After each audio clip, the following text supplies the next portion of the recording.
Hello students, myself doctor Sanjay Yadav from आइंस देचू। बच्चों, आज हमने टॉपिक रख रखा है ऑर्गेनिक मैकेनिज्म। ऑर्गेनिक मैकेनिज्म बहुत ही ज़्यादा इंपॉर्टेंट है क्योंकि ऑर्गेनिक केमिस्ट्री में बहुत सारी रिएक्शंस होती हैं, तो उनके मैकेनिज्म समझना जरूरी है। कौन कैसे वो रिएक्शंस हो रही हैं, कब बॉन्ड फॉर्मेशन होता है, रेट ऑफ रिएक्शन क्या है, इन सभी चीज़ों के बारे में अगर हमें स्टडी करनी है स्टेप बाय स्टेप, किस तरीके से रिएक्शन हो रही है, क्या क्या इंटरमीडिएट्स बन रहे हैं, उनके लिए हमें क्या करना पड़ता है, रिएक्शन मैकेनिज्म पढ़नी पड़ती है। तो रिएक्शन मैकेनिज्म में जैसे क्या चीज़ होती है कि कोई भी जब रिएक्शन होती है बेटा, तो क्या होता है कि एक रिएक्टेंट होता है और एक प्रोडक्ट होता है। रिएक्टेंट जो होते हैं उसमें दो या दो से अधिक भी हो सकते हैं लोग इन्वॉल्व होते हों, और तब जाके क्या बना रहे हो, प्रोडक्ट बना रहे हों। तो एक को हमें क्या मानना पड़ता है, सबस्ट्रेट। और दूसरी जो चीज़ आती है उसको हम बोलते हैं अटैकिंग रिएजेंट। ठीक है, अटैकिंग रिएजेंट। अटैकिंग रिएजेंट का मतलब ये हुआ कि जो क्या होता है कि सबस्ट्रेट, मतलब ऑर्गेनिक केमिस्ट्री पढ़ रहे हैं तो ऑर्गेनिक कंपाउंड होगा, कोई ऑर्गेनिक कंपाउंड, ऑर्गेनिक कंपाउंड, उस ऑर्गेनिक कंपाउंड से ये अटैकिंग रिएजेंट क्या कर रहा होगा, एक बॉन्ड फॉर्मेशन कर रहा होगा। तो बॉन्ड फॉर्मेशन के लिए क्या होता है कि ऑर्गेनिक केमिस्ट्री में या ऑर्गेनिक कंपाउंड में पहले बॉन्ड ब्रेक होंगे और फिर क्या करेंगे, अटैकिंग रिएजेंट के साथ वो बॉन्ड बनाते हैं। तो रिएक्शन मैकेनिज्म में क्या क्या चीज़ें हम पढ़ते हैं और ये इंपॉर्टेंट क्यों है। तो जैसे कोई रिएक्शन जब होती है तो क्या होता है कि उसके बीच में जैसे रिएक्टेंट हुआ, उस रिएक्टेंट प्रोडक्ट बन गया, तो डायरेक्ट जो प्रोडक्ट हमें दिखता है वो प्रोडक्ट बनता नहीं है। पहले वो क्या होता है, रिएक्शन स्टेप बाय स्टेप होती है, तब जाकर वो फाइनल प्रोडक्ट बनता है। तो उसके बीच में जो और प्रोडक्ट्स बनते हैं उन्हें हम क्या बोल देते हैं, बाई प्रोडक्ट बोलते हैं। बाई प्रोडक्ट बोलते हैं जो इंटरमीडिएट के दौरान बनते हैं, इंटरमीडिएट। तो इंटरमीडिएट, तो जब भी रिएक्टेंट क्या होता है प्रोडक्ट में कन्वर्ट होता है, तो उससे पहले उसको एक स्टेज बनाना, एक स्टेज इस तरीके से कंडीशन में पहुंचता है जहां पर वो हाईली अनस्टेबल होता है और उस पर आयन या और भी मॉलिक्यूल से जुड़े होते हैं जो फाइनल प्रोडक्ट के दौरान वो निकल जाते हैं। तो इस तरीके से क्या होता है कि रिएक्टेंट जो होता है वो इंटरमीडिएट में कन्वर्ट होगा अटैकिंग रिएजेंट के साथ एसोसिएट होके, और फिर जाकर क्या बनाएगा, वो प्रोडक्ट बनाएगा। तो यहाँ पे हो क्या रहा है कि पहले इलेक्ट्रॉनिक मूवमेंट हो रहा है, इसमें कुछ इलेक्ट्रॉन का मूवमेंट होगा और अटैकिंग रिएजेंट पे भी क्या होगा, इलेक्ट्रॉन्स का मूवमेंट होगा। तो पहला स्टेप हम क्या करते हैं रिएक्शन मैकेनिज्म में, क्या समझते हैं, इलेक्ट्रॉनिक मूवमेंट।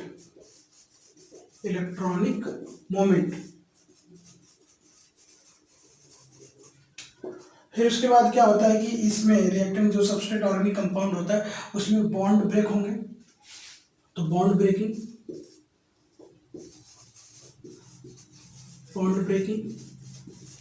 और उसके बाद क्या होता है, bond formation and rate of transformation of reactant into product, also consider as kinetics. Chemical kinetics एक अलग चैप्टर में पढ़ते हैं 12th क्लास में, केमिकल काइनेटिक्स। उसमें हम रेट ऑफ रिएक्शन के बारे में पढ़ते हैं, जैसे में कोई रिएक्टेंट प्रोडक्ट में कितनी देर से कितनी स्पीड से बन रहा है, वो सब स्टडी करते हैं। तो ये भी हमें पढ़ना होता है, रेट ऑफ रिएक्शन, ऐसे रेट ऑफ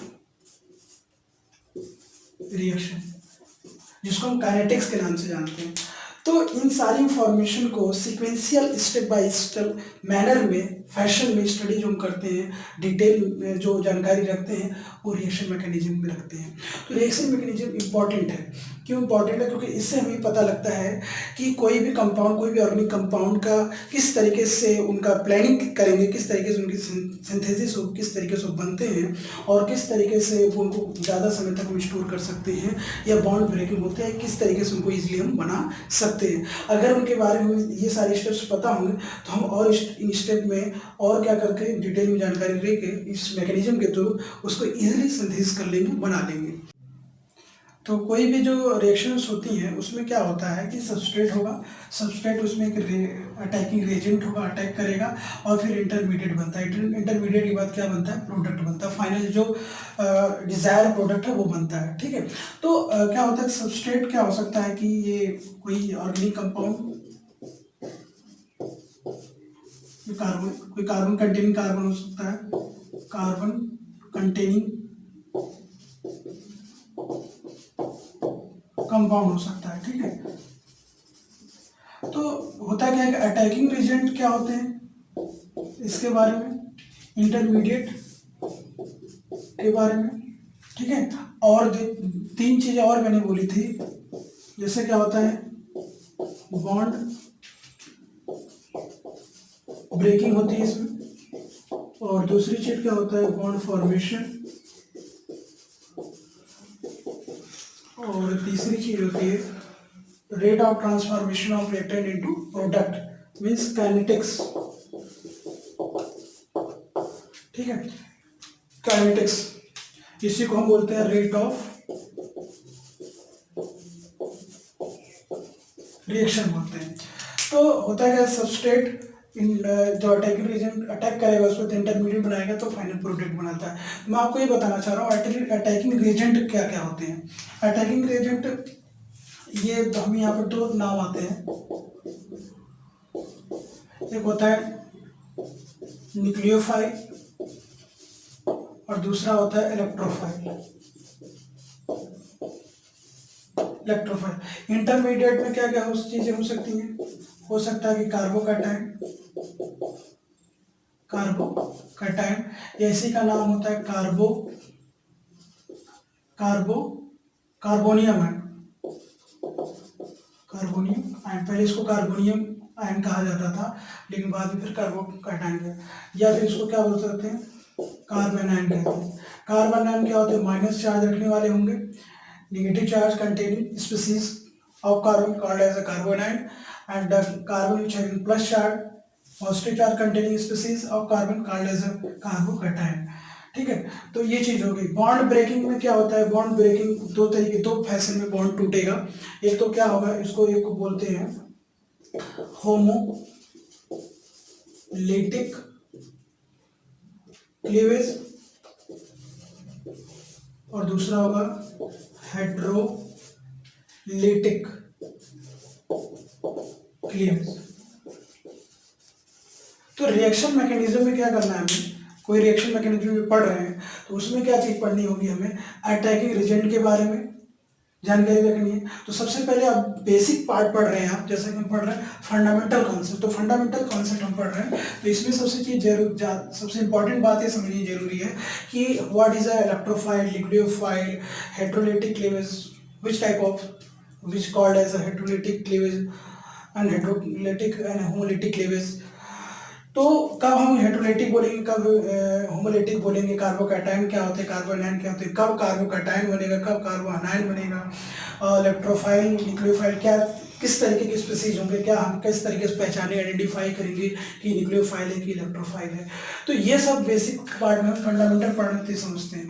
लेकिन आपको मैं बता दूं कि जो कोई भी जो रिएक्शन होती है उसमें पहले सबस्ट्रेट होगा, और वो जनरली हम जो ऑर्गेनिक केमिस्ट्री पढ़ रहे हैं तो ऑर्गेनिक कंपाउंड ही होगा, कार्बन कंटेनिंग होगा, और वो क्या करता है अटैकिंग रीजन के साथ बॉन्ड फॉर्मेशन करता है। किस तरीके का बॉन्ड फॉर्मेशन करता है, कोवैलेंट बॉन्ड। किस तरीके का बॉन्ड फॉर्मेशन करता है, कोवैलेंट बॉन्ड फॉर्मेशन करता है। कोवैलेंट बॉन्ड फॉर्मेशन करता है, इसके अलावा और सारे बॉन्ड्स होते हैं, इलेक्ट्रोस्टैटिक्स बॉन्ड होता है। ठीक है, और तो हमें फिलहाल क्या होता है ऑर्गेनिक केमिस्ट्री में ज़्यादातर क्या होता है कोवैलेंट बॉन्ड फॉर्मेशन होता है। तो कोवैलेंट जो बॉन्ड यहाँ ब्रेकिंग लिखा हुआ है होमोलिटिक या हाइड्रोलिटिक, वो कोवैलेंट बॉन्ड की ही बात हो रही है। ठीक है, और ये जो काइनेटिक्स रेट ऑफ रिएक्शन ये एक सेपरेट चैप्टर में पढ़ा जाता है, वो 11th में पढ़ा 12th में पढ़ाया जाता है, केमिकल काइनेटिक्स के नाम से। बॉन्ड फॉर्मेशन वाला टॉपिक जो केमिकल बॉन्डिंग में पढ़ाया जाता है। तो हमें इस आगे वाले लेक्चर में क्या पढ़ना है, आगे समझना होगा कि इलेक्ट्रोफाइल क्या है, न्यूक्लियोफाइल क्या होते हैं, कि और कार्बोकैटायन कार्बन आयन कब बनते हैं, हेड्रोलिटिक क्लीवेज क्या है, ये सब पढ़ते हैं। तो आगे देखते हैं। तो बच्चों ये रिएक्शन मैकेनिज्म का फंडामेंटल पार्ट पढ़ रहे हैं, तो आप कोई भी जो लेक्चर छोड़े ना, सीक्वेंस से सारे लेक्चर देखें, तब जाके आपको सारी चीज़ें पकड़ में समझ में आएंगी। तो अभी हमने देखा कि क्या है कि ऑर्गेनिक मैकेनिज्म शुरू कर रहे हैं, तो उसमें ये देखा कि जब कोई एक सबस्ट्रेट होता है उस पर एक अटैकिंग रिजेंट होता है, अटैक करता है, फिर क्या होता है कि एक इंटरमीडिएट बनता है और फिर जाकर प्रोडक्ट फाइनल बनता है। तो इंटरमीडिएट क्या होता है, कार्बोकैटायन हो सकता है, कार्बोनायन हो सकता है, और उसके बाद क्या होता है, बॉन्ड क्लीवेज होगा, क्योंकि जब तक बॉन्ड ब्रेक नहीं होगा तब तक नए बॉन्ड फॉर्म होंगे नहीं।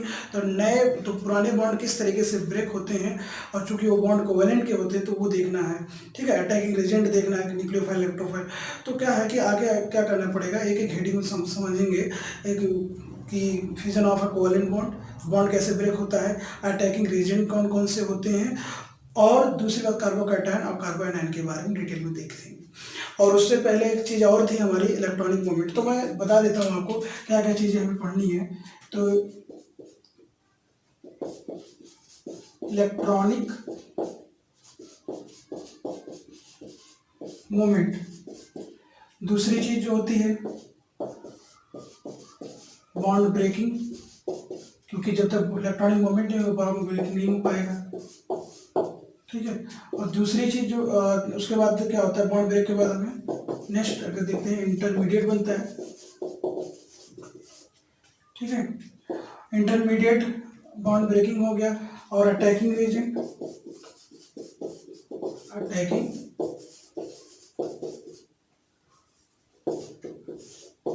रीजेंट, ये सब देखना होता है। तो इलेक्ट्रॉनिक मूवमेंट को हम एक नाम से और भी जानते हैं, electronic displacement, electronic displacement, sorry,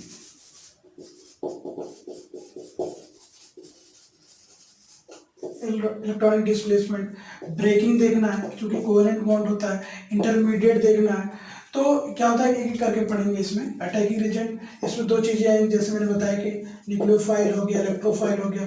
तो एक हेडिंग में पढ़ेगी, समझना होगा। इंटरमीडिएट में कार्बोकैटायन, कार्बोनायन क्या बनते हैं। बॉन्ड ब्रेकिंग में दो तरीके से बॉन्ड बताया था, होमोलिटिक, हेटेरोलिटिक, क्लीवेज होता है। एंड डिस्प्लेसमेंट में क्या होता है कि क्या क्या चीजें होती हैं, चार तरीके का होता है, जैसे इंडक्टिव इफेक्ट, ठीक है। उसके बाद रिजोनेंस इफेक्ट, इलेक्ट्रोमेरिक इफेक्ट,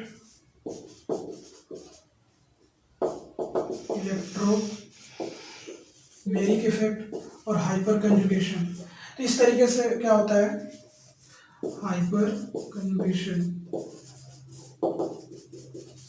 ये चीजें हमें पढ़नी है। तो हमें क्या करते हैं, एक एक हेडिंग लेकर अब हमें पढ़ना होगा एक एक टॉपिक, क्योंकि यही सारी चीजें क्या रिएक्शन मैकेनिज्म में आती हैं। तो इलेक्ट्रॉन डिस्प्लेसमेंट अलग होगा, बॉन्ड ब्रेकिंग। तो हम हेडिंग पहले पढ़ने वाले bond breaking, fission of a covalent bond. बच्चों, जो बॉन्ड ब्रेकिंग होता है वो कोवेलेंट बॉन्ड होता है, तो उसका ब्रेकिंग किस फैशन से होता है। तो fission of a covalent bond तो दो तरीके से होता है, जिसको हम क्या बोलते हैं, होमोलिटिक क्लीवेज, और दूसरा होता है हेटेरोलिटिक। लाइटिक भी बोल देते हैं, लिटिक भी बोल देते हैं, हेटेरोलिटिक क्लीवेज, ठीक है। होमोलिटिक और हेटेरोलिटिक क्लीवेज, होमोलिटिक क्या है और हेटेरोलिटिक क्या है, इसी समझते हैं। जैसा कि आप जानते हैं कि होम मतलब सेम और हेटेरो मतलब भिन्न भिन्न, अलग अलग। तो कोवेलेंट बॉन्ड तो सबसे, जो ब्रेकिंग हो रही है उससे पहले थोड़ा सा कोवेलेंट बॉन्ड पे अगर हम जाए, तो कोवेलेंट बॉन्ड को हम क्या कहते हैं, शेयरिंग भी कहते हैं,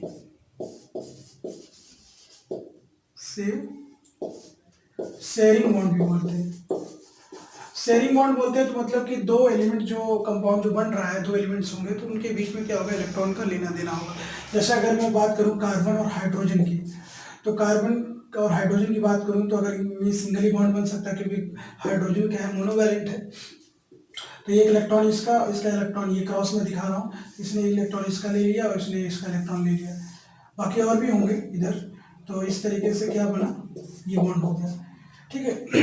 तो इस जो सिंगल बॉन्ड फॉर्मेशन हुआ है वो एक इलेक्ट्रॉन इसका इसमें पार्टिसिपेशन है और एक इलेक्ट्रॉन इसका पार्टिसिपेशन है। तो जब क्या होता है कि दो स्पीसीज ऐसे जुड़ी हों, जैसे उसी के कार्बन ए और मान लीजिए बी, तो ए और बी कुछ इस तरीके से एलिमेंट है जिनका सिंगल बॉन्ड है, तो और कोवेलेंट बॉन्ड इसमें है। तो अगर ऐसा हो कि जो इन्होंने जो जो इलेक्ट्रॉन अपना अपना लगाया हुआ है इसमें बॉन्ड फॉर्मेशन में, वो फिर क्या होगा, बॉन्ड इस तरीके से ब्रेक हो कि इन्होंने जो जो इलेक्ट्रॉन अपना लगाया वो अपना ले लें। तो जैसे ऐसे मान सकते हो, उसको हाफ एडेड से दिखाते हैं और फाइनल क्या हो जाता है, ये बन जाता है। होमोक्लिटिक मतलब समान रूप से क्लीवेज हो रहा है, जिस एक मतलब इस पे भी देख लो आप, एक इलेक्ट्रॉन आ रहा है, इसमें भी एक इलेक्ट्रॉन आ रहा है। और हेटेरोलिटिक क्लीवेज का मतलब ये हुआ कि जैसे ये बॉन्ड फॉर्मेशन है बना हुआ है, ये बॉन्ड ए और बी के बीच में, और कुछ इस तरीके से टूटे बॉन्ड कि किसी एक स्पीसीज, किसी एक फ्रेगमेंट, किसी एक पार्ट के पास क्या होगा कि इलेक्ट्रॉन टोटली पहुंच जाए बॉन्ड ब्रोकन होने के बाद, ये इस पे पहुंच सकता है। तो क्या क्या हुआ कि ये जो बॉन्ड फॉर्मेशन हुआ है वो एक इलेक्ट्रॉन इसके और एक इलेक्ट्रॉन इसके शेयरिंग की वजह से बना हुआ, लेकिन जब बॉन्ड ब्रेक हुआ तो इस बी वाले ने क्या किया कि इलेक्ट्रॉन जो अपना शेयर किया था वो तो लिया ही लिया और एक भी लेके चला गया।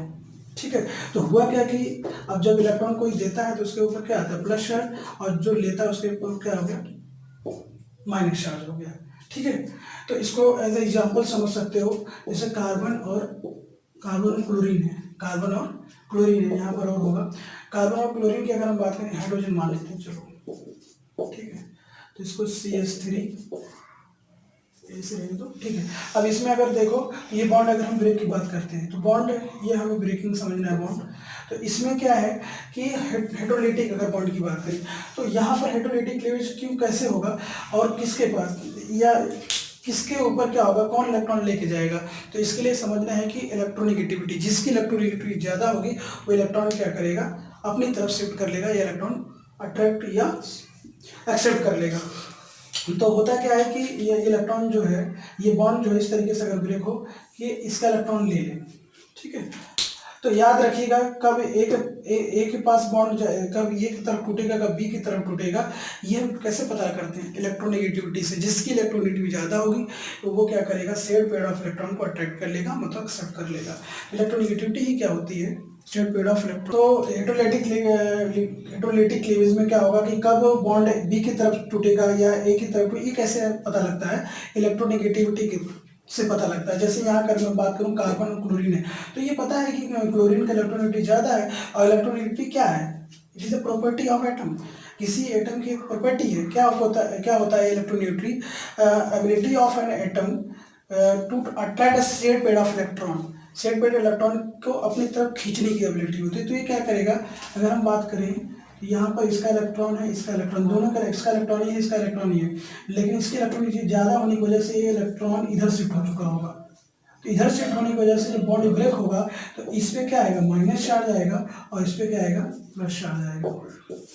ठीक है, तो यहाँ पर अगर आप देखें तो दोनों अलग अलग हैं, अलग अलग तरीके से स्पीसीज हैं, इसलिए हेटेरोलिटिक क्लीवेज हो गया।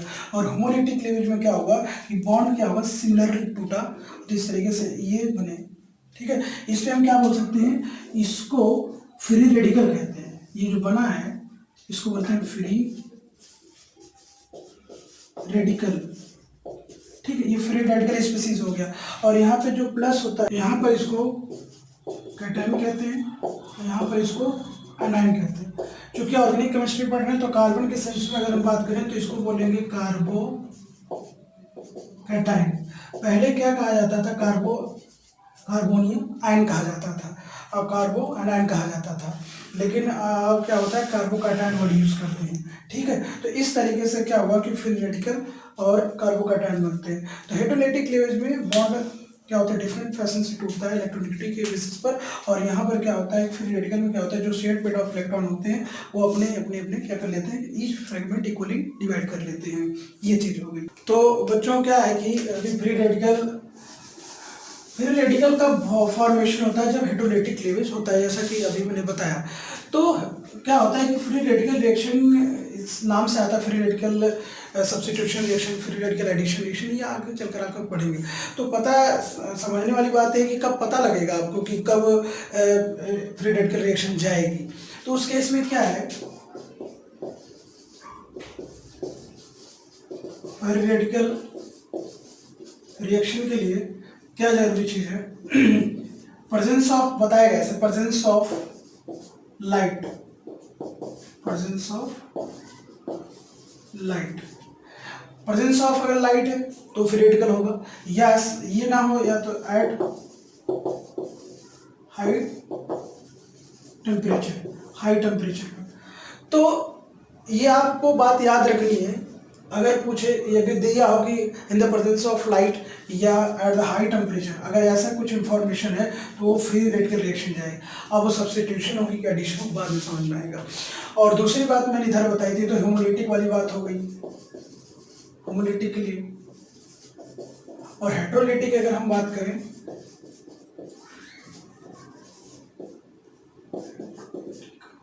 हेट्रोलाइटी को जैसे मैंने बताया कि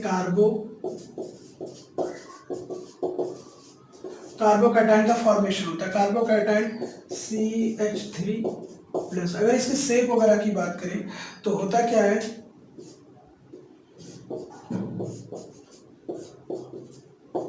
ये हो गई। तो शेप कैसे डिसाइड होगा? शेप बताने के लिए हमें हाइब्रिडाइजेशन बताना पड़ेगा, और हाइब्रिडाइजेशन बताने के लिए सिग्मा और पाई इस तरीके का कुछ रिलेशन है। तो मैंने सिग्मा कैलकुलेट करते हैं, तो सिग्मा और पाई किस तरीके से कैलकुलेट करते हैं प्रीवियस लेक्चर में मैंने बता रखा था। तो अगर हमें क्या करना है कि हाइब्रिडाइजेशन निकालने के लिए पहले स्टेरिक नंबर, या हम क्या करते हैं कि number of total sigma bond plus lone pair ऐसा करके निकालते हैं।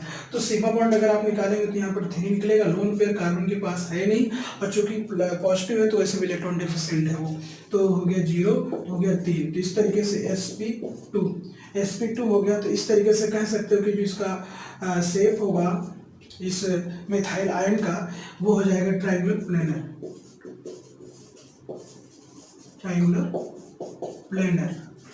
और ट्रायंगुलर प्लेनर। और यहाँ पर क्या इलेक्ट्रॉन चला गया है, तो इसमें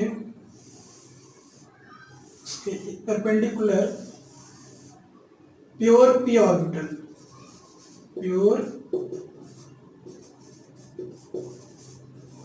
प्रेजेंट होगा, प्योर p ऑर्बिटल प्रेजेंट होगा। ठीक है, तो इस तरीके से शेप को याद रखिएगा, इलेक्ट्रॉन डेफिशिएंट है। ठीक है, ये चीज हो गई। तो बच्चों क्या करना क्या है कि आपको जितना मैंने बताया, जैसे फ्री रेडिकल हो, और कई बार ऐसा भी होता है हेट्रोलिटिक लेवल में कि जैसे CH3 यहाँ पर क्लोरीन था तो बॉन्ड इसके तरफ टूटा तो ये प्लस बना, तो कार्बोकैटायन हो सकता है कि कोई स्पीशीज ऐसी जुड़ी हो सकता है कि कोई स्पीशीज ऐसी जुड़ी हो कि जिसकी वजह से बॉन्ड इधर ब्रेक हो, बॉन्ड इधर ब्रेक होगा तो ये CH- बना देगा और ये Z+ हेट्रोलिटिक लेवल में। तो ये जो चीज होगी जिसको हम बोलेंगे that type of species known as a carbo anion कहते हैं। और कार्बो एनायन के बाद अगर हम बात करें तो क्या इसमें माइनस चार्ज है, और ये क्या होता है कंप्लीटली ऑक्टेट, इसका क्या होता है कंप्लीट होता है, ऑक्टेट कंप्लीट होता है। तो एक चीज याद रखिएगा, चाहे कार्बोकैटायन हो, चाहे कार्बो एनायन हो, और या आपका फ्री रेडिकल हो, ये तीनों के तीनों स्पीशीज कैसे होती है, हाईली अनस्टेबल होती हैं, और साथ ही साथ क्या होती है हाईली रिएक्टिव होती हैं। तो होता क्या है कि जब अटैकिंग एजेंट अटैक करता है तो उससे पहले इनको कार्बोकैटायन या कार्बो एनायन बना लेते हैं। तो उस केस में क्या होता है कि हाईली अनस्टेबल होने के कारण रिएक्शन क्या होती है तेज हो जाती है, क्योंकि अगर कोई हाईली अनस्टेबल है, स्टेबल नहीं है, तो स्टेबल होना चाहेगा, तो जिसके लिए वो किसी न किसी के स्पीशीज या किसी और एलिमेंट से जुड़ने की कोशिश करेगा, और उसके वजह से क्या होती है रिएक्शन हो जाती है। तो कार्बोकैटायन जब बनता है तो कार्बोकैटायन कार्बो एनायन फ्री रेडिकल ये क्या इंटरमीडिएट है जो बनते हैं अगर, तो कौन रिएक्शन कितनी तेजी से जाएगी, कौन रेट ऑफ रिएक्शन जैसे मैंने बोला था, तो कार्बोकैटायन जितना स्टेबल होगा इंटरमीडिएट में रिएक्शन फॉरवर्ड उतनी जाएगी। ठीक है, और अगर उसी तरीके से कार्बो एनायन की बात करते हैं, कार्बो एनायन की बात, कार्बोकैटायन या कार्बो कैटायन की बात करें या फ्री रेडिकल की बात करें, जो वो अगर इंटरमीडिएट अगर मोर स्टेबल बन रहा है तो रिएक्शन उधरी साइड क्या होगी शिफ्ट करेगी। ठीक है, तो ये चीजें हो गई। अब कार्बोकैटायन की स्टेबिलिटी कैसे पता करते हैं, कार्बो एनायन की स्टेबिलिटी कैसे पता करते हैं, फ्री रेडिकल की किस तरीके से पता करते हैं, ये आगे वाले लेक्चर में आपको बताया जाएगा। इन सबको इलेक्ट्रॉनिक डिस्प्लेसमेंट के इफेक्ट्स, इंडक्टिव इफेक्ट, इन सब एक्सप्लेन किया जाता है कि हाउ टू, उनके एप्लीकेशन जो होते हैं फ्री रेडिकल, उसमें इंडक्टिव इफेक्ट हो गया, रेजोनेंस इफेक्ट हो गया, उससे एक्सप्लेन किया जाता है कार्बोकैटायन की स्टेबिलिटी के ऑर्डर या कार्बोकैटायन की स्टेबिलिटी। तो इलेक्ट्रॉनिक डिस्प्लेसमेंट को एप्लीकेशन देखेंगे बच्चों। अगर ये सारे लेक्चर आप सीक्वेंशियल देखते जाएं, आपको अगर आप कोई भी लेक्चर मिस कर देंगे तो सीक्वेंस पकड़ नहीं पाएंगे आप, चीज़ कॉन्सेप्ट पकड़ नहीं, और कॉन्सेप्ट बहुत ज़रूरी है ऑर्गेनिक रिएक्शन में। ठीक है, तो इसलिए आशा करता हूँ कि आप सारी की सारी रिएक्शन सीक्वेंस वाइज पहले देखें। ठीक है, और कोई दिक्कत हो तो आप क्या करें, कोई भी अगर प्रॉब्लम ना चीज़ समझ में आती हो तो कमेंट सेक्शन में जाकर कमेंट करें और मुझे रिकमेंड करें कि उस तरीके से मुझे और कोई चीज़ दिक्कत हो उसमें जाकर आप पूछ सकते हैं। मुझे जैसा समय मिलेगा मैं आपको रिप्लाई करूँगा। धन्यवाद।